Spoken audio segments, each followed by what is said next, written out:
Hi everyone, welcome back to my channel. Chapati with omelette ఎలా తయారు చేయాలో చూపిస్తున్నానండి. చపాతీ నేను ముందుగానే ప్రిపేర్ చేసి పెట్టుకున్నానండి, వీడియో లెంత్ ఎక్కువైందని. ఒక బౌల్ తీసుకొని ఎగ్ ఇలా వేసేసుకొని బౌల్లో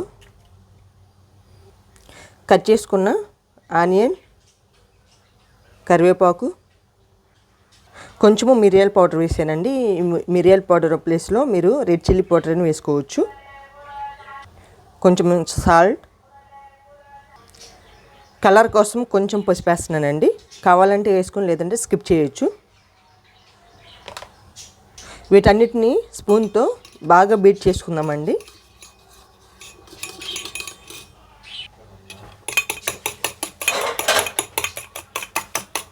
వీడియో చూపించే విధంగా బాగా బీట్ చేసుకోవాలి.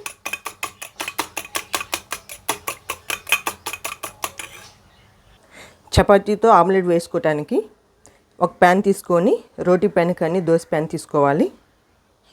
చూడండి, ప్యాన్కి బటర్ కానీ నెయ్యి కానీ ఆయిల్ కానీ అప్లై చేసుకోవచ్చు. నా దగ్గర బటర్ ఉందండి, అమూల్ బటర్. ముందుగా మనం ప్రిపేర్ చేసుకున్న చపాతీ వేసుకోవాలి. ఆ తర్వాత ఎగ్ మిశ్రమాన్ని వేసేసుకోవాలి. చూడండి, పైన కొంచెం ఆయిల్ వేసుకుందాం. ఈ ఎగ్ బ్యాటర్లో ధనియా పౌడర్ కూడా వేసుకోవచ్చండి, నేను స్కిప్ చేశాను.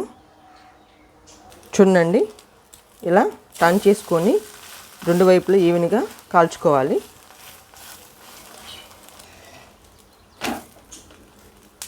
ఫైనల్గా టమాటా సాస్ వేసుకుందాం. ఈ టమాటా సాస్ వేయటం వల్ల కర్రీ ఏం అవసరం లేదండి, చక్కగా తినేయచ్చు. ఇలానే మొత్తం స్ప్రెడ్ చేసుకుందాం.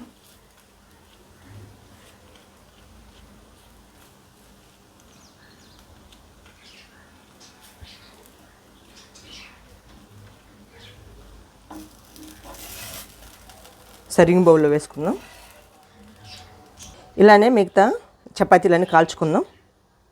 చూడండి, మరొక చపాతీ రెడీ చేస్తున్నాను. ధనియా పౌడర్ వేసుకోమని చెప్పాను కదండి, ఆ డౌట్ కూడా మీకు లేకుండా ధనియా పౌడర్ కూడా వేసి మరొక చపాతీ చేస్తున్నాను.